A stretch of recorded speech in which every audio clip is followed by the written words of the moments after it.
तो दोस्तों हमारी आज की कहानी में आप देखेंगे एक आदमी जो अपनी बीवी से बहुत प्यार करता है, लेकिन एक रात जब उसकी बीवी उसके घर पर नहीं होती तो देर रात में दो खूबसूरत लड़कियों की दस्तक होती है। अब इन दोनों खूबसूरत लड़कियों को देखकर क्या वो आदमी बहक जाएगा और उनके साथ मजे करना स्टार्ट कर देगा, या फिर वो अपनी बीवी के लिए वफादार रहेगा। तो चलिए कहानी की शुरुआत करते हैं, जहां पर हमें इवान नाम के एक आदमी को दिखाया जाता है जो इस वक्त अपनी बीवी कैरन के साथ मजे कर रहा होता है। लेकिन तब तक उसके बच्चे फादर्स डे का केक लेकर उसके पास आ जाते हैं। केक काटने के बाद उसकी वाइफ अपने बच्चों को लेकर एक वेकेशन के लिए निकल जाती है, लेकिन इवान को बहुत काम रहता है जिसके चलते उसे घर पर ही रुकना पड़ जाता है। अब हम देखते हैं देर रात हो चुकी थी, इवान अपने कंप्यूटर पर काम कर रहा होता है, लेकिन जब मध्य रात आती है तो उसके दरवाजे पर कोई दस्तक देता है। और जब इवान अपने दरवाजे को जाकर खोलता है तो बाहर देखता है कि बहुत ही खूबसूरत दो लड़कियां बारिश में भीग रही हैं, क्योंकि ये दोनों लड़कियां अपना रास्ता भटकते हुए इसके घर तक आ गई हैं। और ज्यादा तेज बारिश और बिजली कड़कने की वजह से ये दोनों लड़कियां छिपने के लिए एक घर ढूंढ रही हैं। अब घर पर कोई न था, इसलिए इवान तरस खाकर उन दोनों लड़कियों को अपने घर में पनाह दे देता है। जिसके बाद वो दोनों भीगी होती हैं, इसलिए इवान उन्हें अपने कपड़े चेंज करने के लिए बोलता है। अब कपड़े चेंज करके आने के बाद वो दोनों लड़कियां इवान के साथ चिपकने लगती हैं, लेकिन इवान अपनी बीवी से बहुत प्यार करता है और शादीशुदा होने की वजह से वो उन दोनों लड़कियों से दूरी बनाने लगता है। लेकिन जब इवान को ये चीज रियलाइज हो जाती है कि ये दोनों लड़कियां बिना केला खाए मानेंगी नहीं, तब वो गुस्से में आकर इन दोनों लड़कियों को यहाँ से भगाने की सोचने लगता है और इन दोनों लड़कियों को जाने के लिए एक कैब भी बुक कर देता है।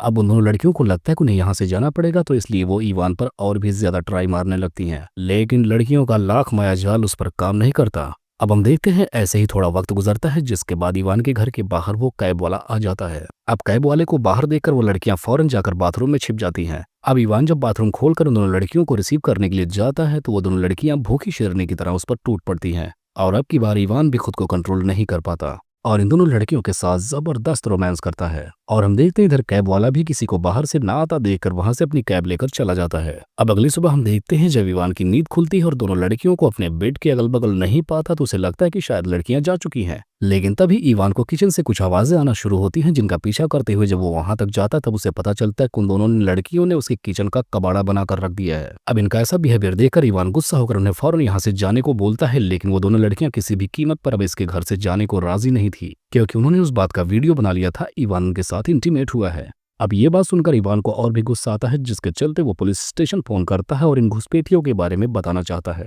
अब इवान को पुलिस को फोन करते हुए देखकर वो दोनों लड़कियां फौरन यहाँ से जाने लगती हैं, जिसके बाद हम देखते हैं इवान खुद उन दोनों लड़कियों को उनको बताए हुए पते पर छोड़ने के लिए लेकर जाने लगता है। जिसके बाद उन दोनों लड़कियों को छोड़कर इवान फिर से अपने घर पर आकर अपना साफ सफाई वाला काम करने लगता है। और हम देखते हैं आज रात फिर जब इवान अपना कंप्यूटर पर देर रात तक काम कर रहा होता है, तभी उसे उसके दरवाजे पर फिर किसी के आने का आगाज होता है। अब वो दरवाजे पर जाकर चेक करने के लिए पहुंचता है, तब तक एक लड़की उसके सर पे पीछे से किसी चीज से मारकर उसे बेहोश कर देती है।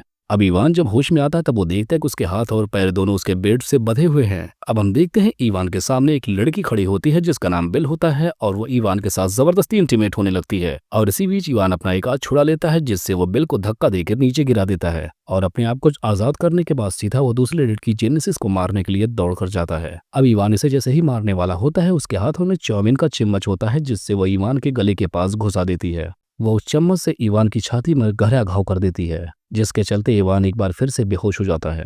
अब जब फिर से इवान को होश आता है तो वो खुद को एक चेयर में बंधा हुआ पाता है। अब इवान को होश में आने के बाद वो दोनों लड़कियां उसके साथ फिर से गेम खेलना शुरू कर देती हैं। अब यहाँ पर इनका पहले गेम का रूल ये था कि अगर इवान ने उनके किसी भी सवाल का जवाब सही नहीं दिया तो उन्हें हेडफोन के जरिए बहुत ही तेज म्यूजिक सुनाकर टॉर्चर किया जाएगा। अब ये लोग गेम खेल ही रहे होते हैं, तब तक यहाँ पर कैरन का बिजनेस पार्टनर लुइस वहां पर आ जाता है। अब लुइस को घर में आता देखकर बेल फौरन इवान को एक दूसरे कमरे में छिपाने के लिए लेकर जाने लगती है, और जेनेसिस इवान का कजन बनकर लुइस को रिसीव करने के लिए चली जाती है। लेकिन यहाँ पर लुइस को पता था कि इवान की कोई कजन नहीं है, जिसके चलते उसे इस लड़की पर शक होने लगता है। अब वो इन पर चिल्लाता है, इतने में ही उसे दूसरे कमरे से कुछ आवाजें सुनाई देने लगती हैं, और जब वो चेक करने के लिए उस कमरे में घुसता है तो वो पाता है कि इवान एक कुर्सी से बंधा हुआ है। ऐसा देखने के बाद लुइस इतना गुस्सा होता है कि वो अपने दोस्त को बिना छुड़ाए ही उन दोनों लड़कियों को मारने के लिए चला जाता है। लेकिन वहीं पर पैर फिसलने की वजह से लुइस का सर एक पत्थर से टकराता है, जिसके चलते वो वहीं पर बेहोश हो जाता है। और हम देखते हैं ये दोनों लड़कियां मिलकर उसकी बॉडी को ठिकाने लगा देती हैं। इवान के दोस्त को ठिकाने लगाने के बाद ये दोनों लड़कियां इवान को आकर बताती हैं कि कल सुबह तक वो इसे भी ठिकाने लगा देंगी।